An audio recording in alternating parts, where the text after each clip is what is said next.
probably the most challenging side of it is managing people. Well, I think you're going on the right path. Listening is key. Everyone loves to be listened to, right? It's just great when you can get all the ducks in a row and it all works and we sort of satisfy the customer. Doors closing.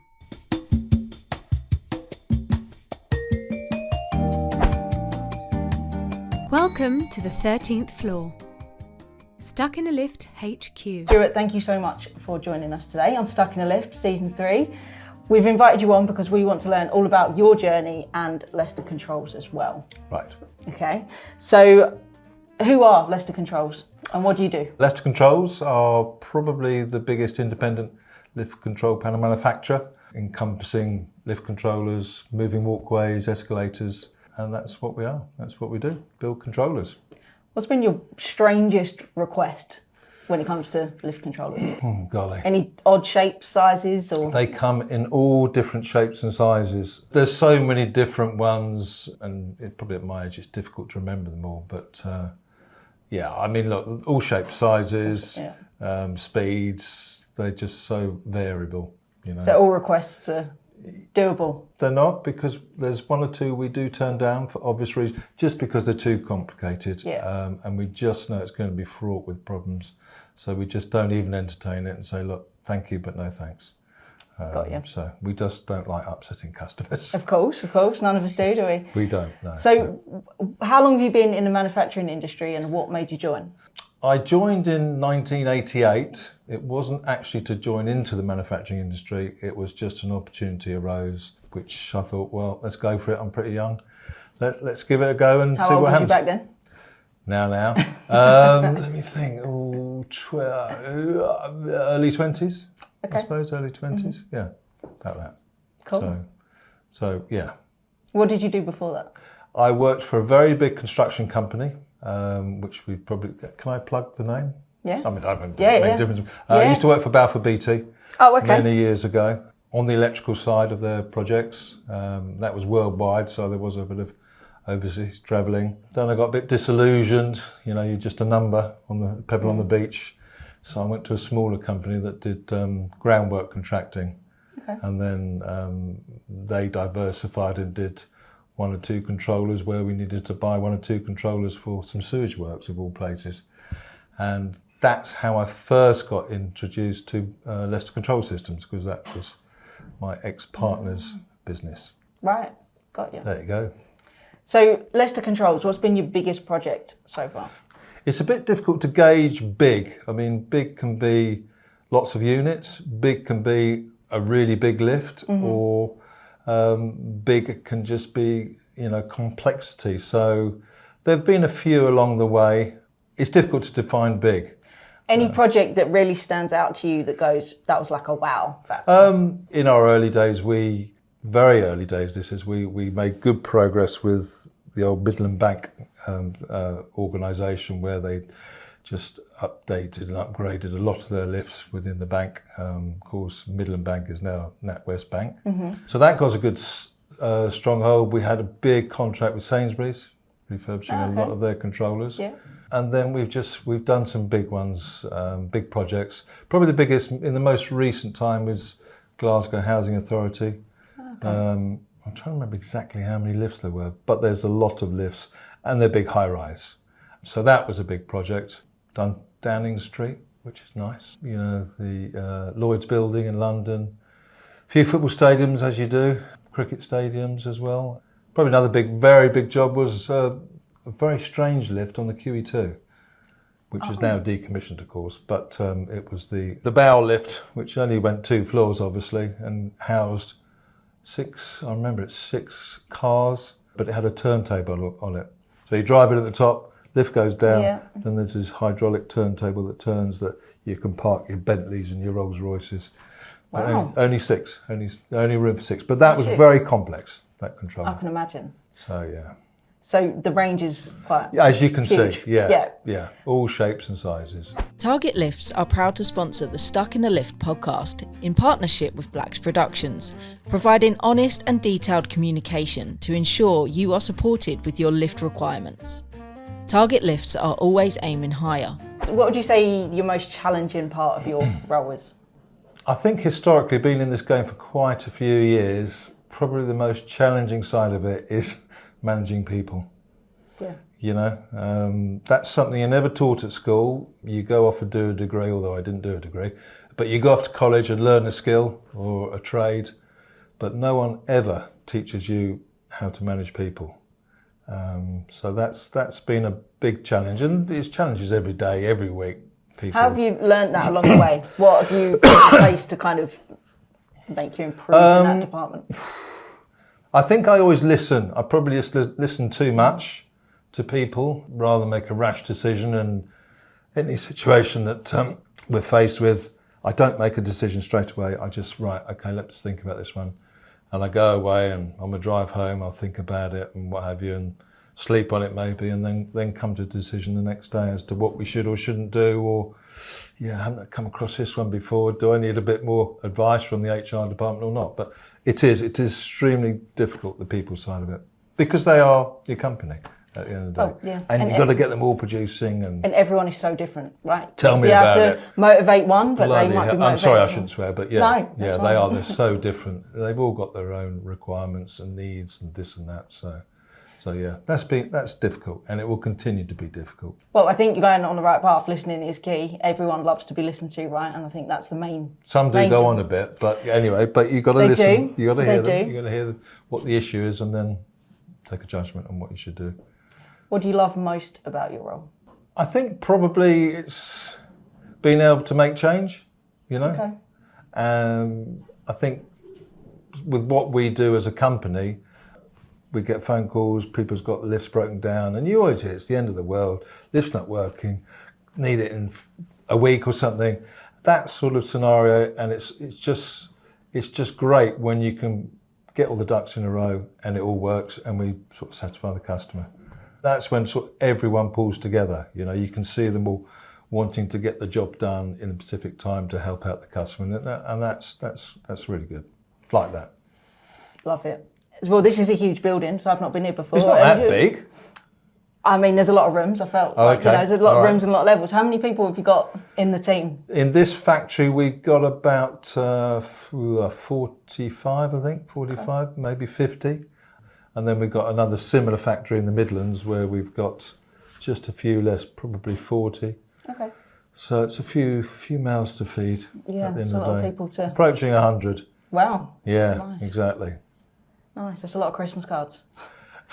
Those are things of the past nowadays, aren't they? True. Do people? Yeah. Postage too expensive. Well, exactly. Yeah, probably costs more than the actual card, I reckon, nowadays. These days. Yeah.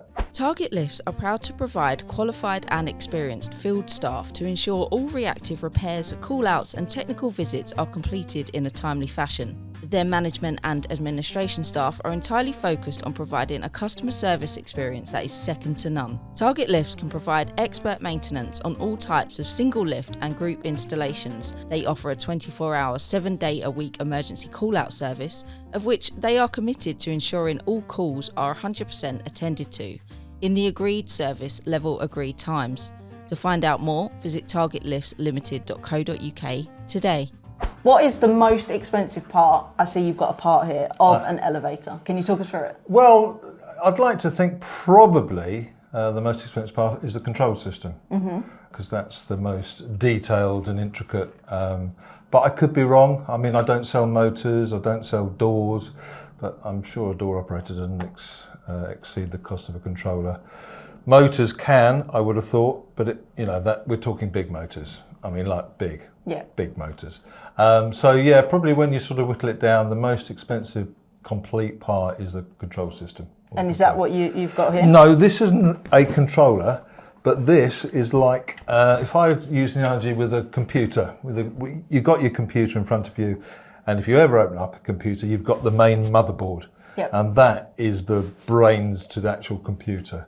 This is similarly the brains to our control system. It's our main processor, the Amiga 2, which there's a problem with this one. I don't know what it is, but it's come back from site. So, and I mean, how much do you think that costs? Or if I sold that to you, how much would you look to pay for it? No, I was going to get questioned. Sorry. I don't know, £3,000. Really? Yeah. damn, we're underselling it. How much is it? It's over £1,000. Okay. It's between 1,000 and 1,500. Okay. Obviously, does it come as that whole unit? Yeah, it's all complete. Yeah. You know, so that is the brains to the control system. So, and that's something we've designed ourselves and built, and we build it in house as well. So, amazing. Yeah. But you can't go down to Sainsbury's and buy one of these, of course. Oh, can you not? No. Amazon, can you get them? No, you can't. There are a few other organisations out there who do sell our parts. Interesting, but not this, because this is bespoke to us, which has software in it, which only we have. How many requests a day do you get? You never sell this independent. You only sell it if they've blown it up or something on site, or we get to send out replacements because one's failed on site for whatever reasons. We don't know until we get it back and we have a look and find out. How long have these been on the shelf? When did you create this? The Amiga 2 is probably approaching 8-9 years now. Okay. We've been using these, so we are currently developing our next range of processor, which is not quite there yet, which might be called the Amiga 3, but it might not. Ooh. Okay. Watch this space. So, yeah. Love that. Well, thank you for sharing. It's all right. What's the future for Leicester Controls? Where are we going? What's the future?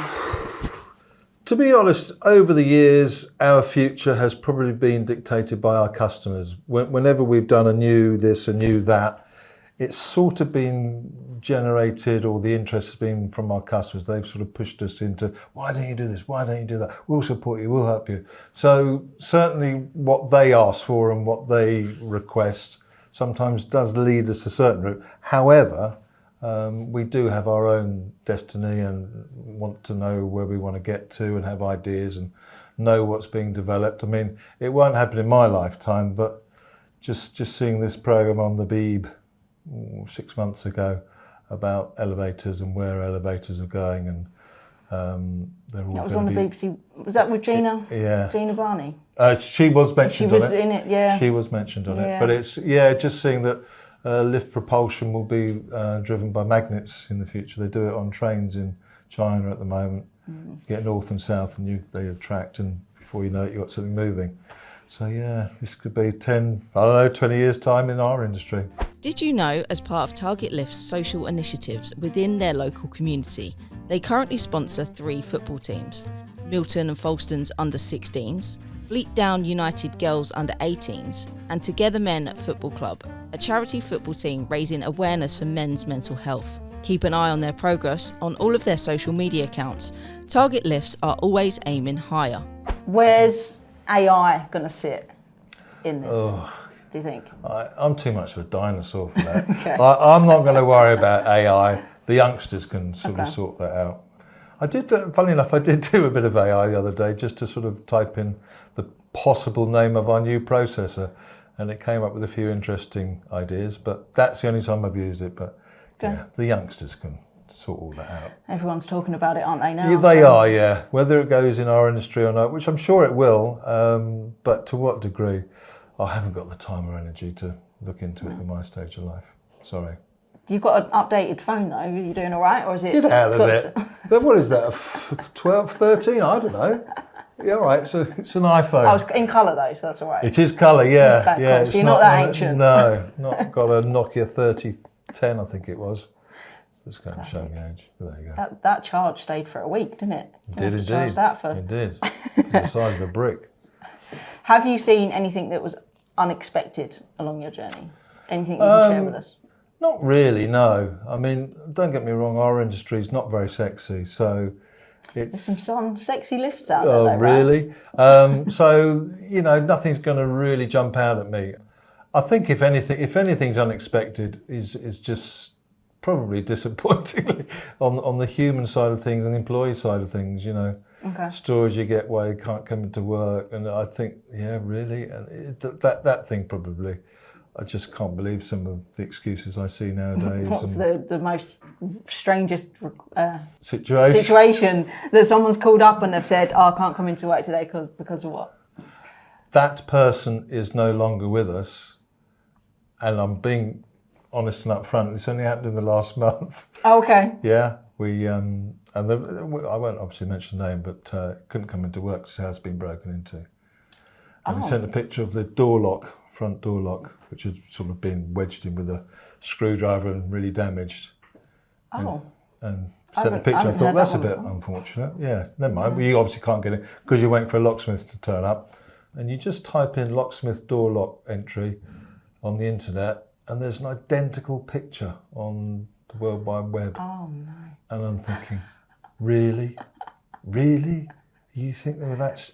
Anyway. Nice try. He's not... No. Could not believe that. Well, we just burst out laughing. Couldn't believe it. But there you go. Oh, yeah. wow. Some things never cease to amaze me. So we love to end each podcast in tradition, and we would love to know who you'd want to be stuck in a lift with. Yeah, obviously my wife will listen to this, so I can't mention any females. Okay, so it'll have to be males. I think that I've got a couple which I was really would really enjoy a good half-hour chat with, and that's Alan Sugar and Peter Jones. For what reason? I just think I love Alan Sugar's wit. I think it's a great story. I've read his book, and I just found it fascinating. And, you know, he is at the forefront of entrepreneurship. Peter Jones, because I see it, I've watched Dragon's Den intimately every time. I love Peter Jones, and I think he's great. I don't emulate his socks, but I do just like him. I think he's just really good. And yeah, those guys, entrepreneurs, I just admire. I think they're great. So with those two that you'd love to be stuck in a lift with, have they got any famous sayings that you like, or anything that kind of sticks with you?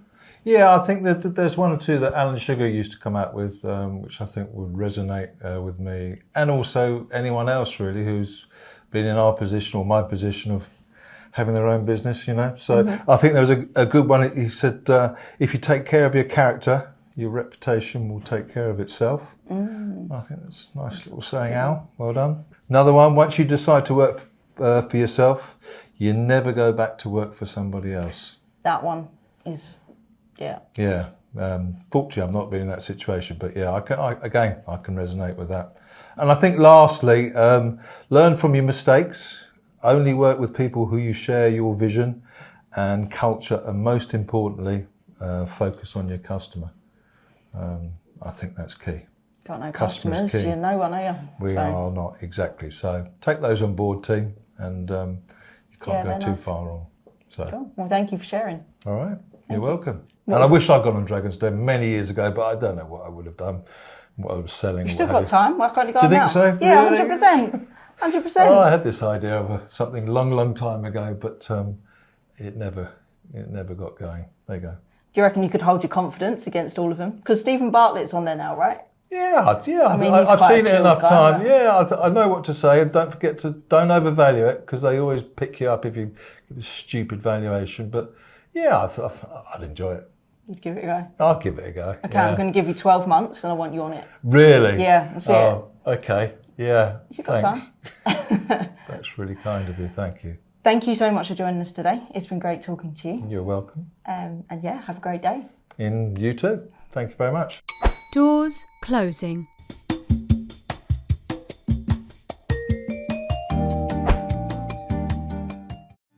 I do believe in fate.